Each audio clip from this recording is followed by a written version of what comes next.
Hello YouTube, I'm Ephraim225 and I'm going to beat another NES game in under 1 hour while talking really fast as long as my vocal cords don't give out on me, which they are bound to. Anyways, the game today is NES Metroid. Now NES Metroid is, like The Legend of Zelda, a really old, really creative and inventive NES game, very historical game here. Metroid basically invented an entire genre. It was basically making an adventure game out of a platformer, which was very creative back then. Unfortunately, NES Metroid is, it's aged even worse than the original Legend of Zelda has. There's just a lot of quality of life that is missing from Metroid. No maps, no energy refill rooms, none of that kind of stuff, but we're gonna play it anyways. I basically wanted to beat this in under 1 hour because I figured, I never had this game as a kid. I actually got this on the NES Classic series that they had on the GBA, where you have to play the game, you have to play an NES game that's really scrunched up because the GBA screen doesn't have as tall a resolution as the NES did, which was really weird, and I kind of should have just gotten this like on, I don't know, the Virtual Console or something, but hey. If you want to play this, it's available on, I think, Metroid Prime and Metroid Zero Mission. If you beat those games, you can unlock this.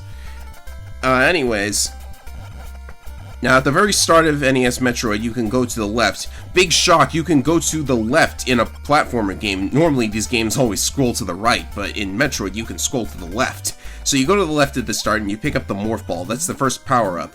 Now, for some reason, our character, Samus Aran, cannot crawl, cannot crouch, cannot, do anything that a normal human being would to get into little underpasses like the one I just went through, so she has to crawl into a ball. And also, I just used the correct pronoun for her. I just spoiled the fact that Samus is a girl. But then again, we're going for the swimsuit ending, where she takes off everything she's wearing except for her swimsuit, which is probably, very strange to hear when I talk about it that way. Anyways, there are a lot of vertical shafts in Metroid, and this is unfortunately one of the bad things about NES Metroid. I hate crawling up these vertical shafts because if you fall, it's very easy to fall compared to how tough it is to actually climb up there. I mean, not tough or anything, it just takes a while to climb up there, so I'm going to a very specific place. This first area of the game is called Brinstar. It's divided into Blue Brinstar and Orange Brinstar. So if you go into Orange Brinstar, you have to go down this vertical shaft and to the right here. And this is where we're going to pick up the first missile pack. The missiles are a weapon you can get. They're limited in ammo. This first missile pack that I pick up is going to give me 5 missiles, and that'll be the maximum amount I'm about to carry, because once you collect the first missile pack, enemies start dropping missiles in addition to energy. Now, in NES Metroid, there are absolutely no missile recharge rooms, no health recharge rooms, so anytime you want to restore your missile count, you have to either collect a bunch more missile packs, or you have to grind them off the enemies, and this is probably one of the worst aspects of the original NES Metroid. But, through careful planning, you can control your missile count a little. I think playing this game as a speedrun is actually more fun than playing it as a casual experience, which, you kind of have to do the casual experience first to gain knowledge about this, because I had to memorize a bunch of maps and stuff, and a bunch of item locations as well, in order to beat this in under 1 hour. But hey, beating it in under 1 hour was actually more fun than beating it normally, so that's worth something, I guess. Anyways, the missiles allow us to pick up another item elsewhere in Blue Brinstar. Now, the way this game works is that you're going to open up more and more of the world here by collecting weapons and power-ups. The weapons and power-ups you collect in Metroid are not strictly key cards. They are, in fact, weapons that you can use to fight, or you can use them to unlock stuff. And that is something that I think a lot of games miss out on. I've played a lot of games that try to copy the Metroid formula, and the thing that they always get wrong is that the items and weapons you get are only useful against one kind of enemy, or one kind of obstacle. But yeah, we use the missiles to blow up the door. It takes all 5 of the missiles that I picked up in order to unlock it, so I have to grind up more missiles somewhere along the road. But I just picked up the long beam. The long beam allows our regular blaster to travel across the entire screen.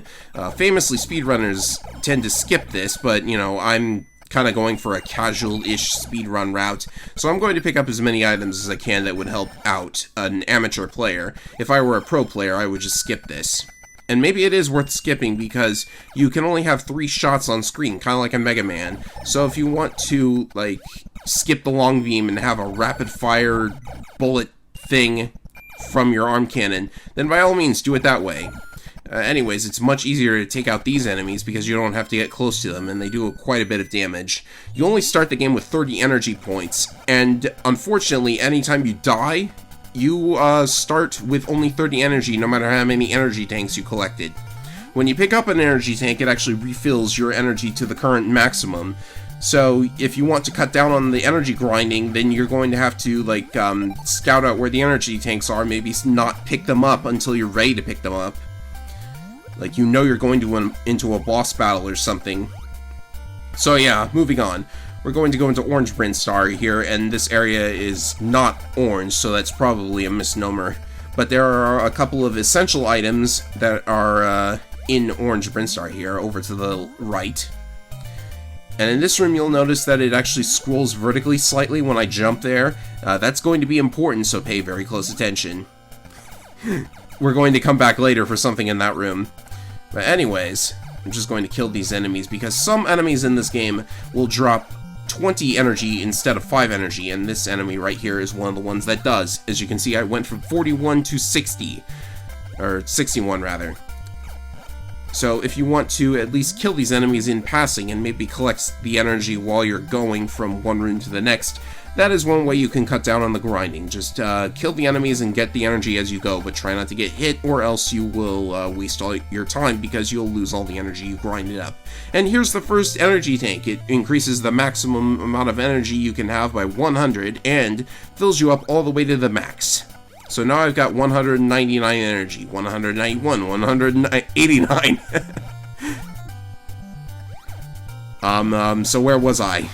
Yes, we're still going to the right here because the energy tank was just one of the items that we're going to need later on. We need lots of energy tanks. Kind of interesting in that there are like 7 or 8 energy tanks in NES Metroid, but you can only collect up to 6 of them.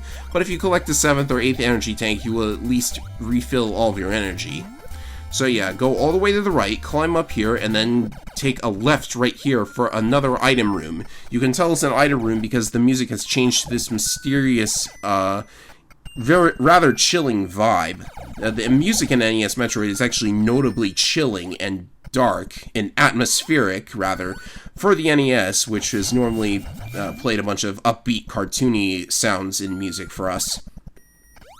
Yeah, it's kind of interesting to note that, oh, this is the second item we're going to get, by the way. They are the Morpho Bombs, which lets you place bombs while you're a Morph Ball, and this helps for dealing with the enemies that you can't duck to fire at, like these guys right here. You can just drop bombs in their path and watch them run right over it, and you can do it with this flying enemy too, assuming they dive down enough for us to actually see it in action. Ah yes, there we go. So yeah, that's how it works. I'm not sure how much power the bombs actually have, but, you know, at least you have infinite bombs compared to the missiles. I always wondered how you could have infinite bombs when missiles have an ammo count.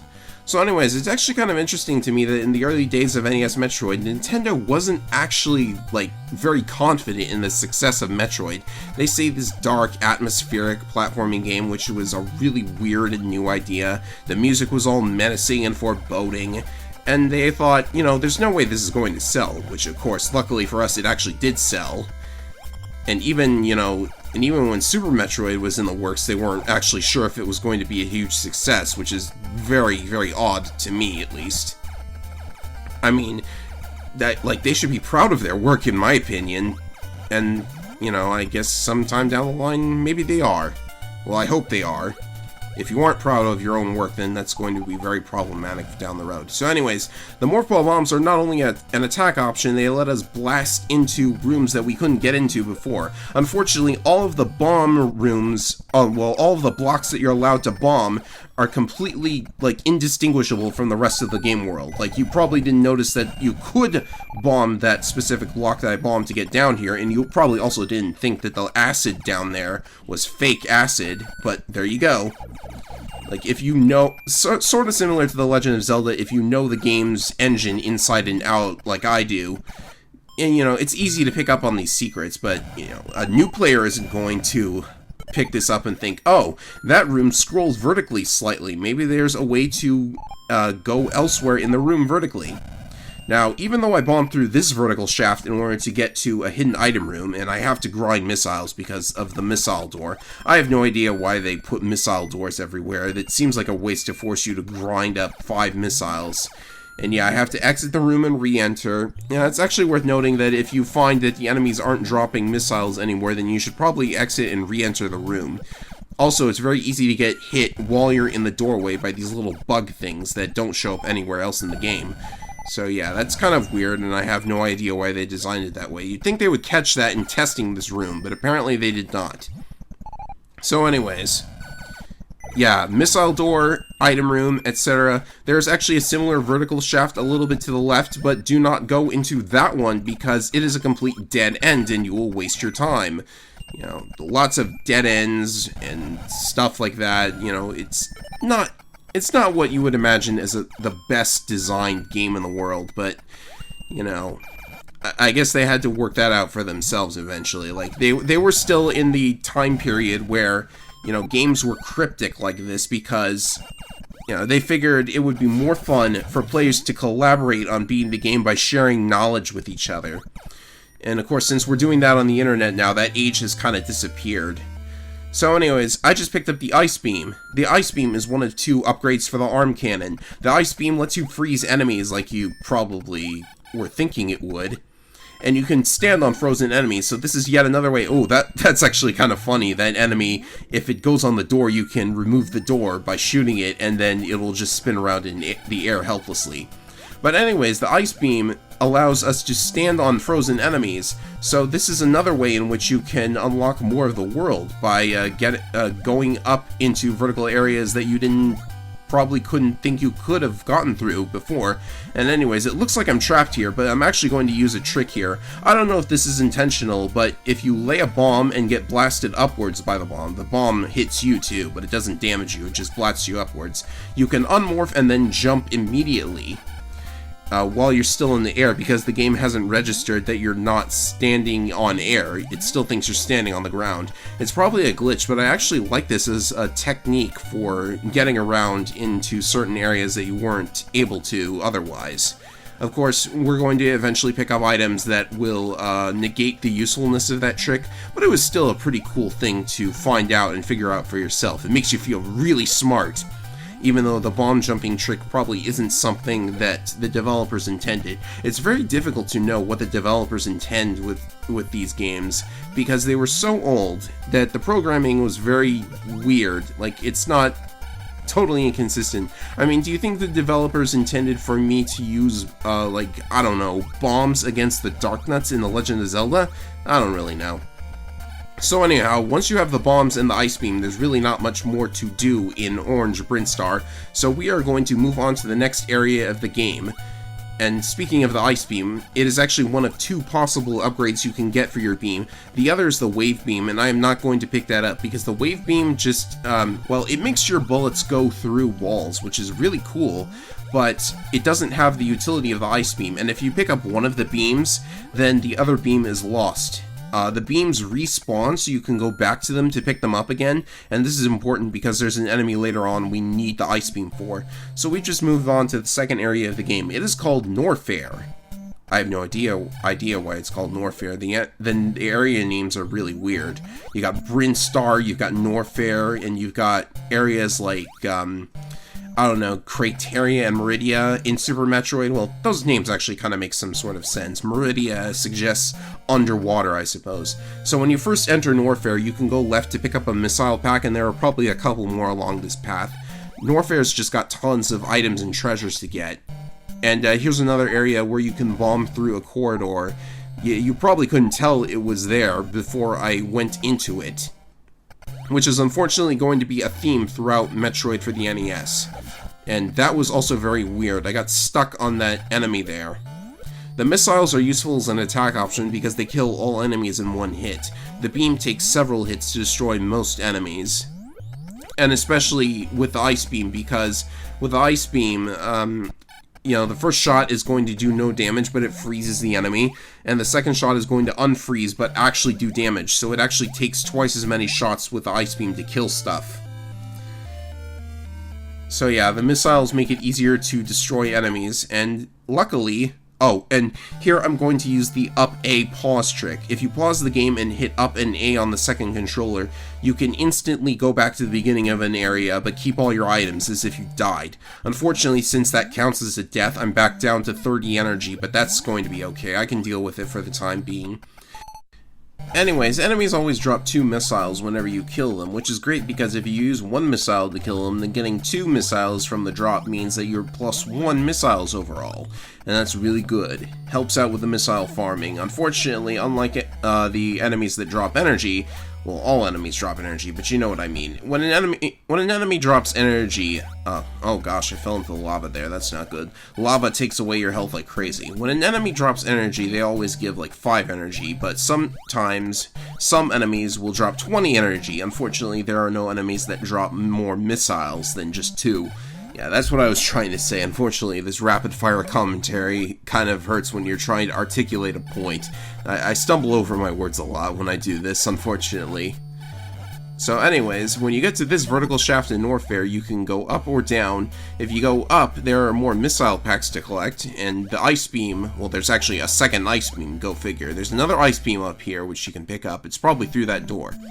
But you can use the enemies to get up here, and I don't have the high jump boots yet, which are another item you can get, so jumping up here is actually difficult if you don't freeze the enemy in the exact correct position it needs to be, because you need to make some really tight jumps, and I was 1 pixel off from hitting the enemy there, but that's fine, I got up here now. I actually might have to use the bomb jump trick in order to get up here, and I just did again, so that's really good. That's another great use of the bomb jump trick right there. And you can even use the bombs to propel you left or right in addition to just going straight up for some extra height on that jump. So here's another missile pack. We've got a pretty solid missile count now. 12 plus 5 equals 17, and there's actually going to be yet another missile pack right next to it. And I don't think I picked up that missile drop right there, but that's yet another missile pack, and there is going to be, if I'm not mistaken, a 3rd missile pack to the left of this one. So yeah, coming up here was very profitable. We got plus 15 missiles. That's very, very good. And if I go up another step, there's actually 2 more missile packs up that way, but it's going to be very difficult to get up there if you don't have the high jump boots. I don't think the bomb jump trick is going to let me get up there quickly. So yeah, there's no real reason to pick up these missile packs, like just from an objective speed standpoint. It takes longer to come up here and get them, but the thing is, like, I really wanted a solid missile count for the first boss of the game, which I'm probably going to go towards, assuming I don't pick up a couple of other items first. So let's see, I think I had a map with me when I was recording this, and that is a lot of damage that I unfortunately took. So you're going to have to deal with a low health beeping noise. It's as annoying in this game as it is in any Metroid game. And I think I realized that I was going the wrong direction. You're actually supposed to bomb down here. Who would guess that there is a bombable wall right there? That is worse than the bombable walls in any of the original Legend of Zelda. Like, can you imagine if Metroid had a second quest? That would just be nuts. So yeah, there's an item through here, which is why I wanted to bomb down here to come and get it. These enemies are particularly painful if they hit you. And yeah, you can see why I wanted the extra missiles, because there's yet another missile door. There's a missile door in front of any item. Anyways, these are the high jump boots, so now we can jump higher, and that unlocks a couple more rooms. Well, there are tricks you could use to get into the rooms that you normally need the high jump boots for. But yeah, here's another big secret. In the item room, you can actually bomb through these walls here to get to another part of Norfair, and oh my goodness, like, this room right here, oh, that was extremely lucky. I'm down to 1 health point. So, this area of the game is actually incredibly annoying, because if you die at any point past this room, then you have to go all through all of those rooms all over again to get down here, and there are a couple of items that are really super helpful, but, like, geez, like, and these jumps are annoying too. These are actually very tense jumps because they're so tiny, the platforms you have to get onto. And if you fall in the lava at 6 health, it's basically game over. So we are in the part of Norfair that I believe is called Green Norfair by the community, but it looks pink to me, so it's probably not Green Norfair. The bubbles are green, and there are other places that are going to look green. That particular enemy right there, the little bug that came flying out of the pipe, That's a good enemy for farming if you want to just do straight farming, and thank goodness that low health beeping is over. That enemy is good for farming because it just pops out of the little pipe indefinitely. Like, as soon as you pick up the drop from the previous little bug, a new one pops up. So when you get into the green part of Norfair, the actual green part, you gotta shoot up through the bubbles in that room and then go to the left. And we are in yet another item room. Like, if you thought it was cryptic to find this particular item, the wave beam is in the green part of Norfair. It's even deeper in Norfair than this item is. And this item is a very famous item in Metroid. It is the screw attack, and the screw attack item serves as basically the logo for Metroid in general. It is the best item in the game because it turns you into a ball of lightning when you run and jump. A standing jump won't trigger this effect, you have to run and jump. It's very powerful and it destroys most enemies in one shot, but it's not to be underestimated. I mean, not to be overestimated, excuse me, because, you know, it's very easy to collide with enemies and take damage that way, but we just basically made it possible to run right over most of the regular enemies in this game. Like, look at this. Boom, he's dead. Boom, he's dead. I collected 2 energy pickups from them, and unfortunately only one of them was a 20. So yeah, this will make farming a lot easier if you elect to do it. You can kind of see a small example of what farming would be like with that enemy right there, but I'm not going to spend too much time in there. I'm actually going to backtrack to the main part of Norfair because you actually don't want to go through green Norfair if you want to get to the area with the first boss.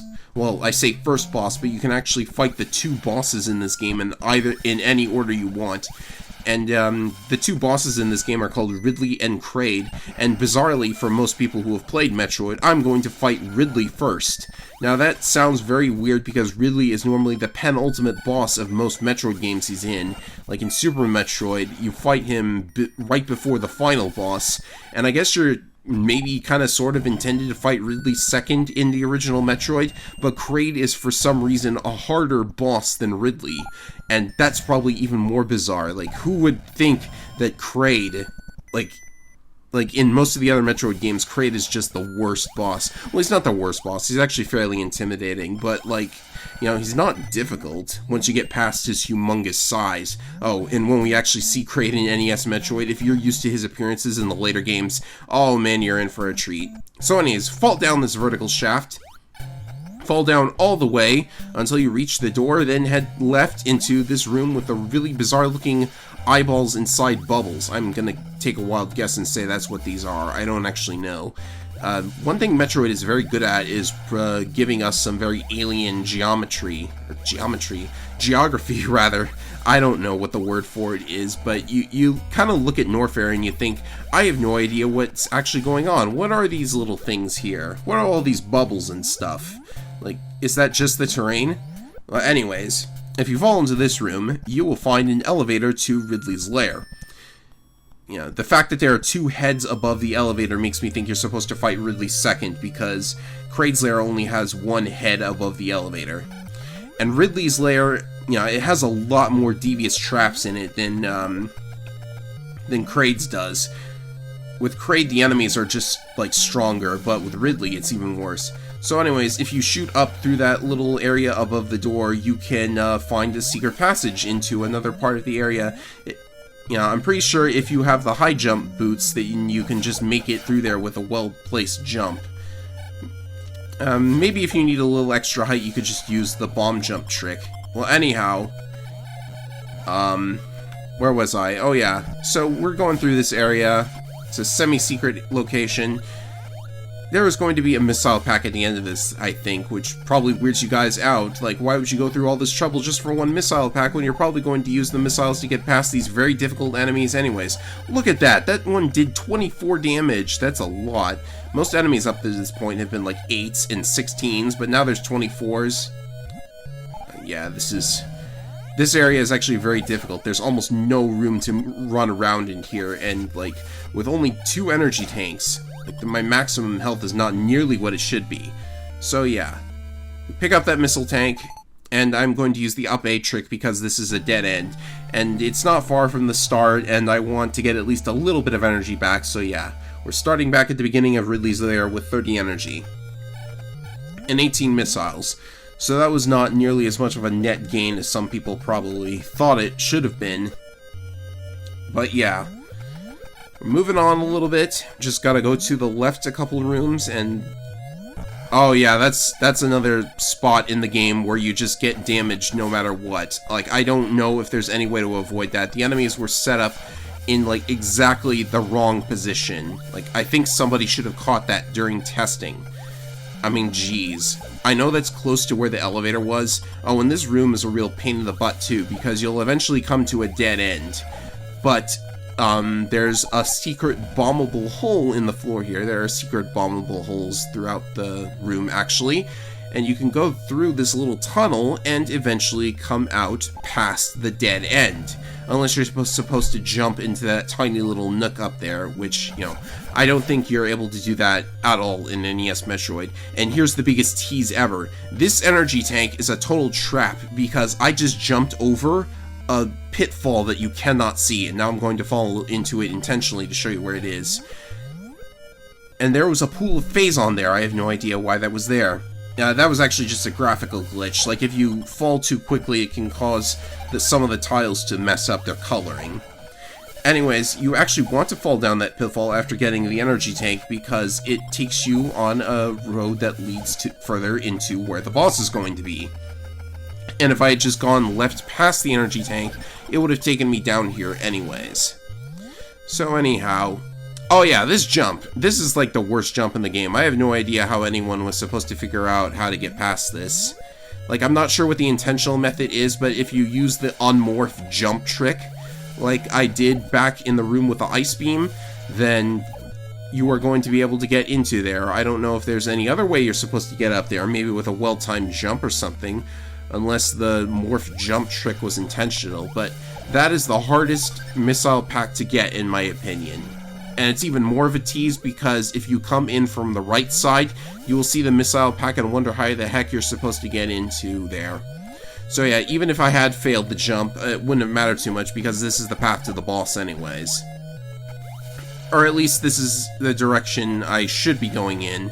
Like, I don't have the map memorized like I do for Zelda 1. I actually have like a map of the Metroid world like opened next to me while I'm playing this. So yeah, that's just to make it so I don't get completely lost. My memory is not as good as it should be. Real speedrunners would memorize the entire map. Anyway, here's the first boss. Like, a first boss, I say that even though he's probably intended to be the second boss. But really is a really easy boss because all you have to do is freeze all of his fireballs and then fill him with missiles. Yes, he just stands there and jumps up and down. This is a sharp contrast to Super Metroid. You probably don't even need to freeze the fireballs, but this is a sharp contrast to Super Metroid where he's actually very difficult. At least for new people. So yeah, whenever you kill a boss in Metroid 1, you get 75 extra missiles, which is a huge boost, and we probably don't have to worry about missiles ever again. So that missile door that I just blasted through takes 10 missiles to open up, which is very annoying. And the lava here, well, there are actually fake parts of the lava that you can stand on. And the reason I'm coming in here is because there is a secret energy tank past Ridley. I know in the remake Metroid Zero mission, they actually let you come in here before the boss, and instead of an energy tank, it's one of the unknown items that doesn't do anything until the very end of the game. Now, very unfortunately, even though I just picked up an energy tank and boosted myself up to 399 energy, I'm actually going to use the up A trick to get out of Ridley's lair quicker, because this lets us get out of the area faster. It takes us straight back to the elevator. Unfortunately, it means that I have to start with 30 energy again, so unless I pick up another energy tank somewhere, I'm going to have to grind all that energy back up, which is really not good. But yeah, we're back in Brinstar. I'm probably going to up A one more time to get back to the very beginning of the game, because Kraid's lair was actually not that far from the beginning of the game. Which I actually like from a design standpoint too. I like it when they block off areas very close to the start of the game and then start giving you items that let you overcome the obstacles and allow you to get in quicker, because you'll go back to the beginning of the game and think, oh, now I can see what's through that room that I saw that was blocked before. Like, it was teasing me so much until now I actually have the items.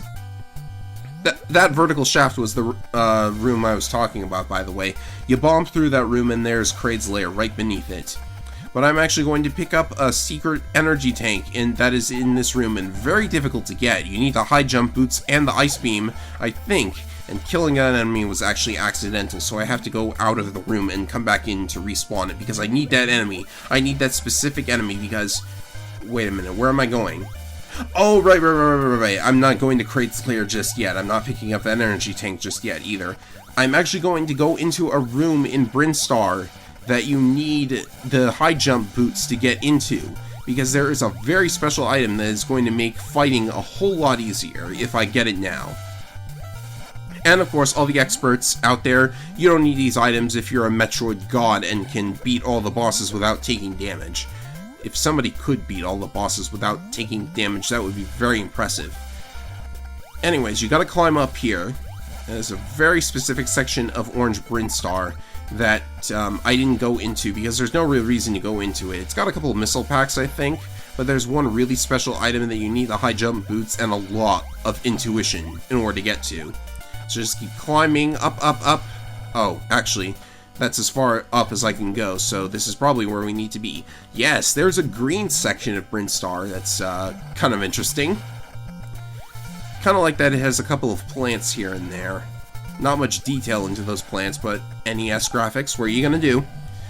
So we've got to go right here. We just got to keep going right. There are enemies hidden behind the background graphics here, which is very annoying. You'll just be going through the tunnel and you'll think, oh goodness, what am I hitting? I have to wait for the block to respawn before I pass over it with a morph ball. And then, let's see, I think my rapid fire commentary strategy is actually backfiring because there's nothing to talk about now. Okay, I think this is the room where I'm supposed to be in. No, it's, is it this room? Yeah, it's this room. You go into this room and you shoot upwards and, oof. I kind of hit the enemy there. Yeah, I'm kind of carrying the enemy along with me, which is actually weird because I said that you needed the high jump boots to get in here and get this item, but if you manage to do what I did and get that enemy up into the upper part of the room with you, you can actually freeze the enemy and stand on him to get up there instead. So I wasn't intending to sequence break, but I sequence broke anyways, accidentally. Very, very weird.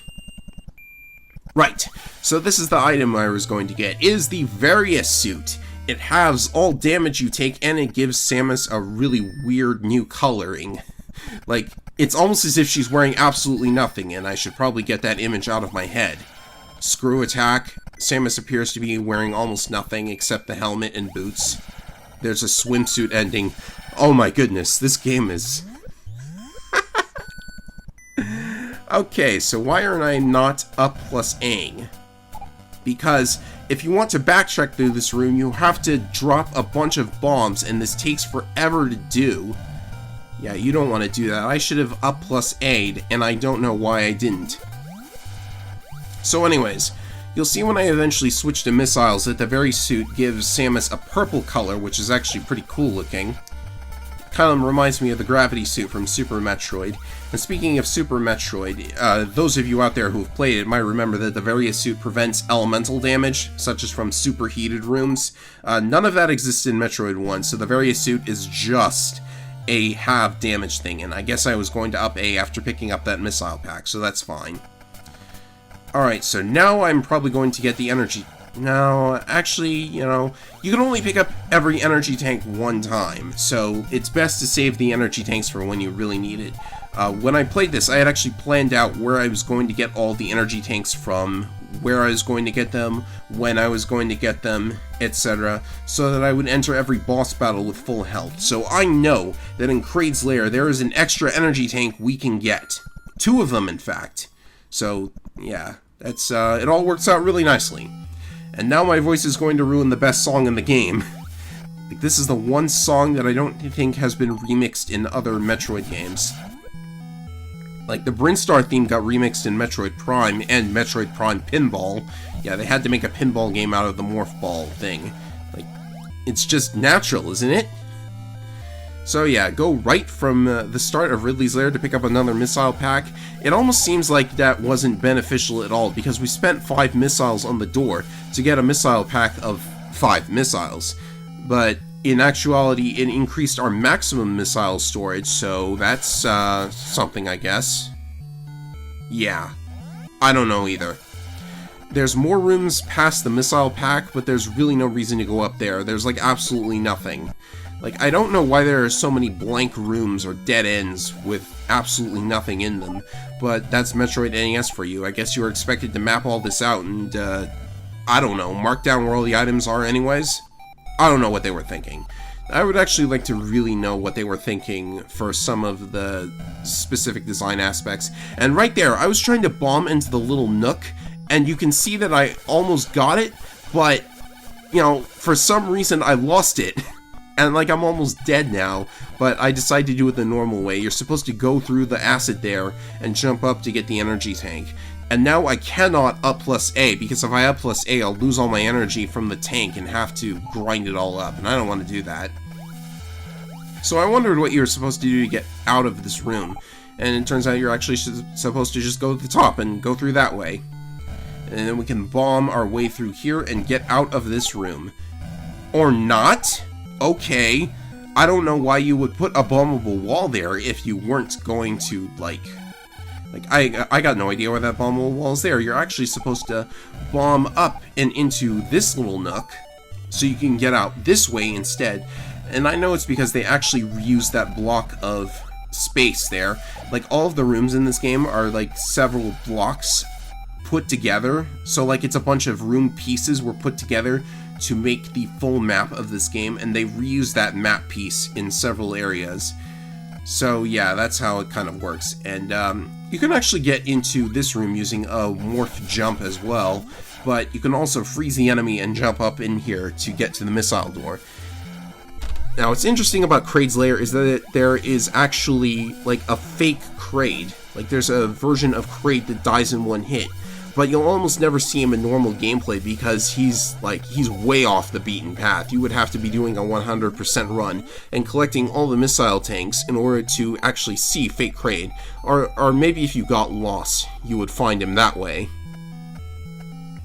So this is actually one of the recognizable rooms if you played Zero Mission, because that's basically the room that teaches you how the Shine Spark works. Of course, we don't have that in Metroid NES, so anybody who's actually playing this for real without up plus A has to climb all the way up through that room to get back to Brinstar, and that's just awful. So yeah, good of them to put an enemy you can farm off of right in front of Kraid, and Kraid is the harder of the two mini-bosses simply because he has those bullets in front of him that, like, block your missile shots. Like, it's very hard to find the blind spot. I thought about trying a strategy where you just freeze all of the little bullets and stuff, but I thought, you know what, it's probably better to just run right into him and fire your missiles into his hitbox directly, because that way at least there's no chance of them getting blocked by the little projectiles. And eventually, if you race him to death, like, this is what I call a damage race, because you're supposed to, like, well, you're not supposed to do this, but yeah, anyways, stand at the top of that room and drop down in Morph Ball form to pick up another energy tank.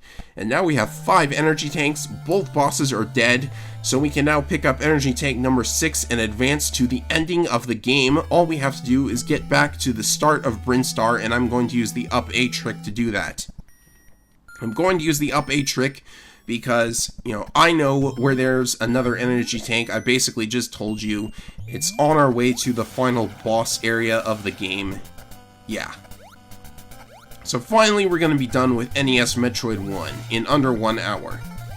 Or at least if all goes well. Like, there are about, let's see, according to this timer, I have 20 minutes to get that done. So hopefully it won't take more than 20 minutes. Of course, you can see by the video length that I was probably successful in doing this anyways. The video length is the ultimate spoiler. Like, I wonder if there's a way to just upload a video and not have the ending be spoiled. Like, if somebody were trying to accomplish this really huge, like, challenge trick or something, you wouldn't want to spoil the ending of the video for them, but the video name and the video length basically spoils it anyways. Not to mention, why would you upload a failed run? So yeah, there's where the energy tank was. You have to shoot up there and reveal it, and then you have to freeze an enemy to stand on it. I don't think the high jump boots or the Morph Ball bomb trick are enough to get you up to where that energy tank is. And that energy tank can also be found in the very same location in Super Metroid with the same requirements. So yeah, I love how many shoutouts Super Metroid has to this game, actually. It's like they didn't want you to just forget NES Metroid, so they included a bunch of references and shoutouts to that game in the very early parts of the game. It's actually really cool. Like, I think the developers really liked what they were making, even though, like, some of the higher-ups had no faith in the success of this game for some weird reason. You thought Metroid would fail. The only way Metroid would fail is if Samus actually had a voice. That's not a slight against, oh gosh, what is her name? I forget who voices her in Metroid Prime. Same lady as, the female shepherd in Mass Effect, Jessica something. Oh, jeez. I feel so bad for forgetting her name now. No, Jennifer! It's Jennifer Hale. There we go, I got it. Jennifer Hale did voice Samus in Metroid Prime, but only as, like, a bunch of, like, no actual dialogue, which is really unfortunate, I think, because Jennifer Hale is a very good voice actress. Actually, in Metroid Prime, on the disc, there is an unused voice clip of Jennifer Hale narrating the intro to Metroid Prime, and I guess they took it out because they thought, well, Samus can't be voiced, she's like Link, she's always silent. But, you know, I don't think it would have been that bad. Anyways, when you kill the two bosses in NES Metroid, these two statues become active, and you shoot them to activate a bridge into the final area of the game.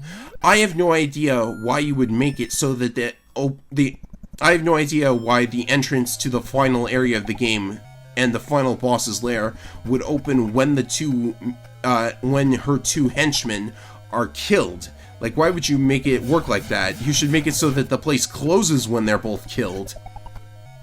So anyways, this is the enemy that you need the Ice Beam for.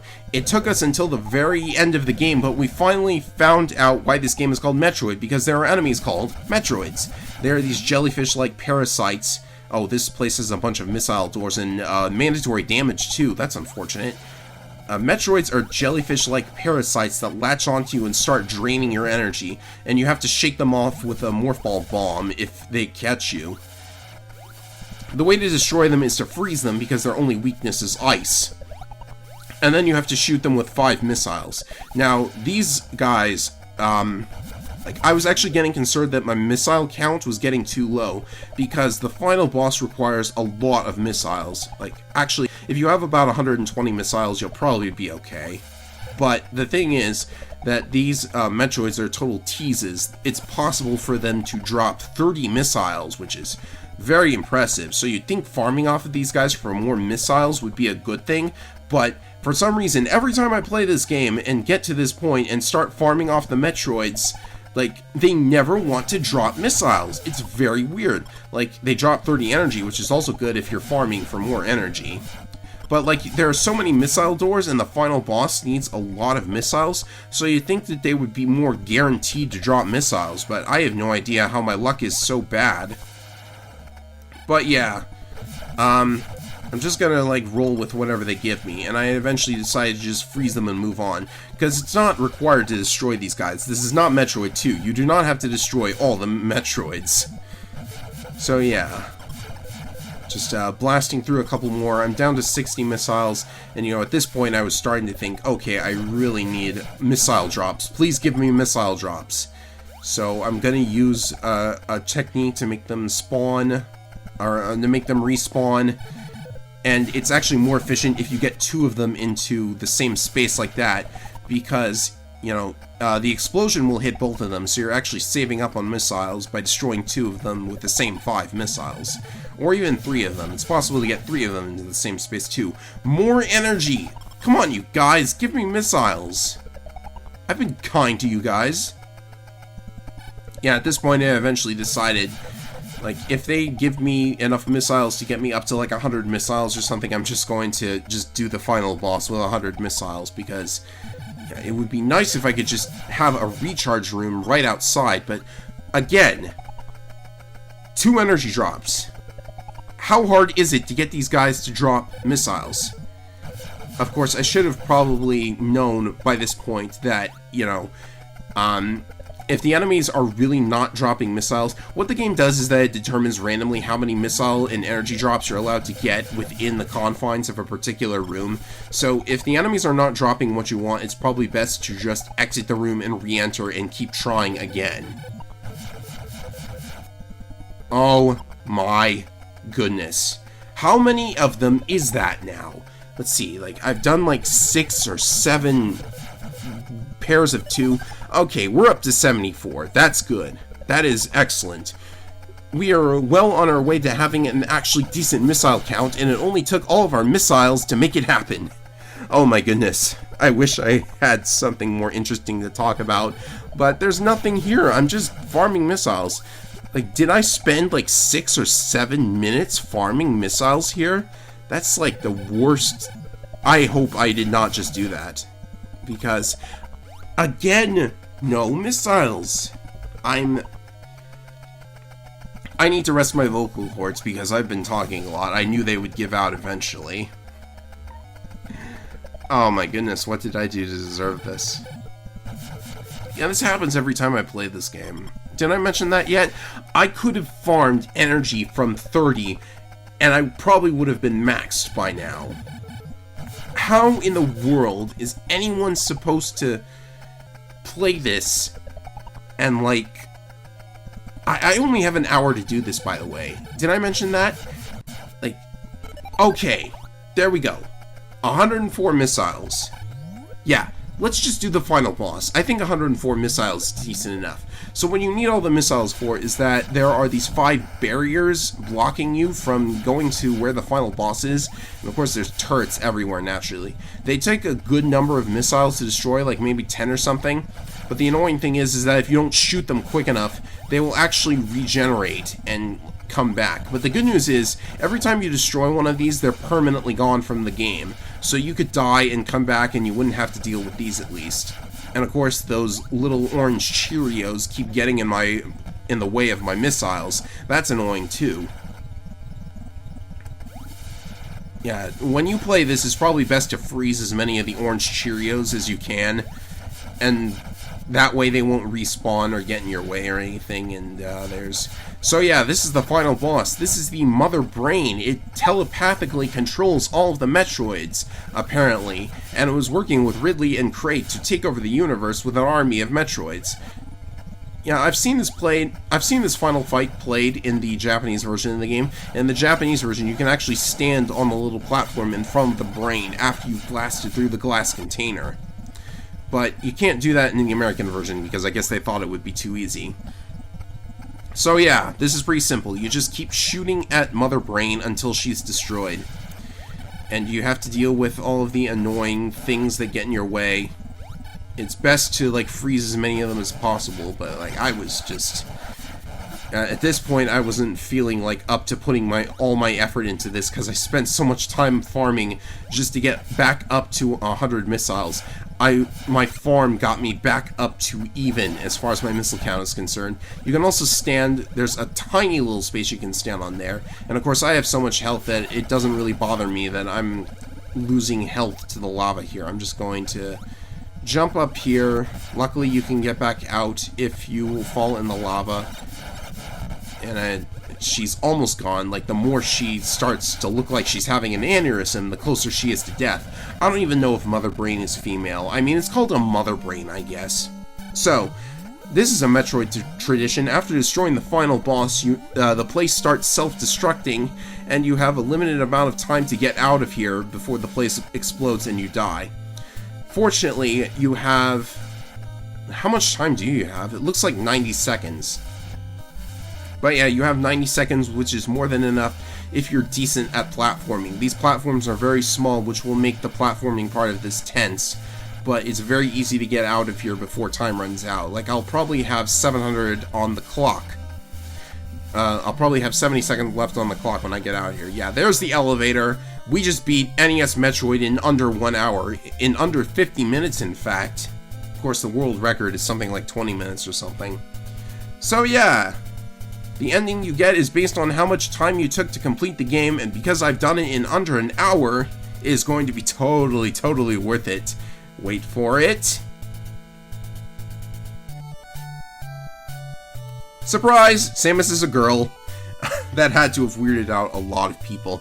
Like, the manual for this game, the English manual at least, the Japanese manual, doesn't keep this secret from you, but the English manual refers to Samus as a man.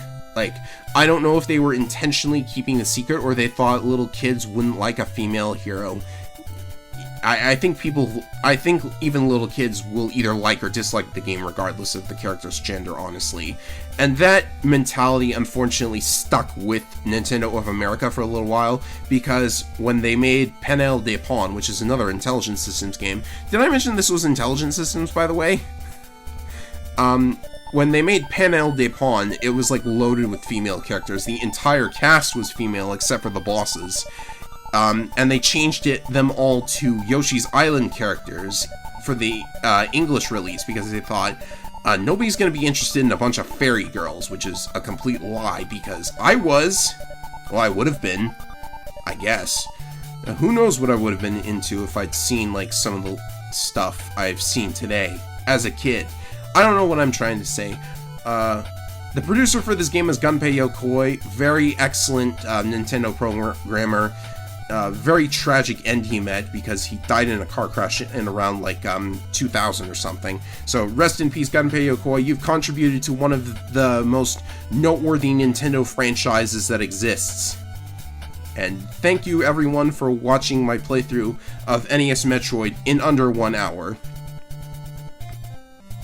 If you get the swimsuit ending, you can actually start the game again and play as unmasked Samus throughout the entire game, but I'm finished with this game. That is all. Thank you, and goodbye, everybody.